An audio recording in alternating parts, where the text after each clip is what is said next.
So twice in one day, top administration officials have suggested that reporters who are asking legitimate questions are siding with enemies of America. At yesterday's State Department briefing, this heated exchange between State Department spokesperson Ned Price and the AP's Matt Lee, who, by the way, has covered the last 8 secretaries of state. It's an action that you say that they have taken, but you have shown no evidence to confirm that. And I'm going to get to the next question here, which is, what is the evidence that they play? I mean, this is like crisis actors, really? This is like Alex Jones territory you're getting into now. What evidence do you have to support the idea that there is some propaganda film in the making? Matt, this is derived from information known to the U.S. government, intelligence information that we have declassified. I think you know. Okay, well, where is it? Where is this information? It is intelligence information that we have declassified. Well, where is it? Where's the declassified information? I just delivered it. No, you made a series of allegations and statements. Would you like us to print out the topper? Because you will see a transcript of this briefing that you can print out for yourself. That's not evidence, Ned. That's you saying it. That's not evidence. I'm sorry. What would you like, Matt?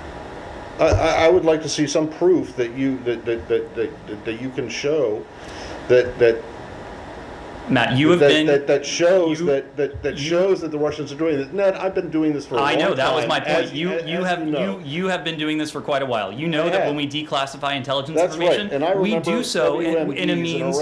We do so with an eye to protecting sources and methods. Is not going to fall. I remember a lot of things. So where is the declassified information other than you coming out here and saying?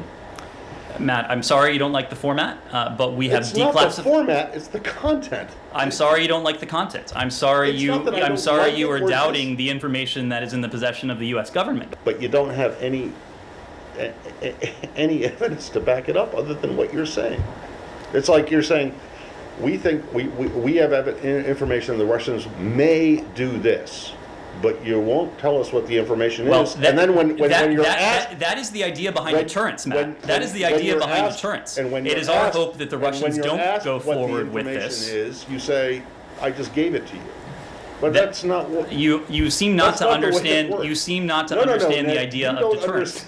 We are trying to deter the Russians from moving forward with this type of activity. That is why we're making it public today. If the Russians don't go forward with this, that is not ipso facto an indication that they never had plans to do so. But then it's unprovable. I mean, my God, what is the evidence that you have that suggests that the Russians are even planning this? Matt, I'm not saying that they're not. But you just come out and say this and expect us just to believe it without you showing a shred of evidence that it's actually true.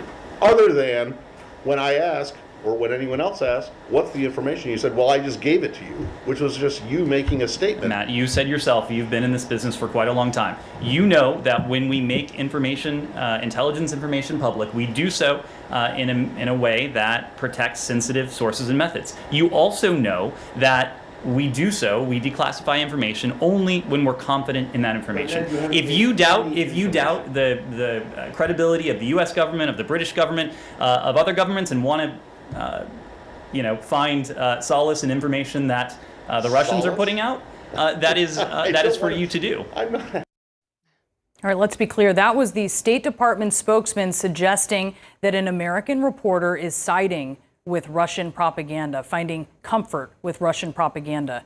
He's not.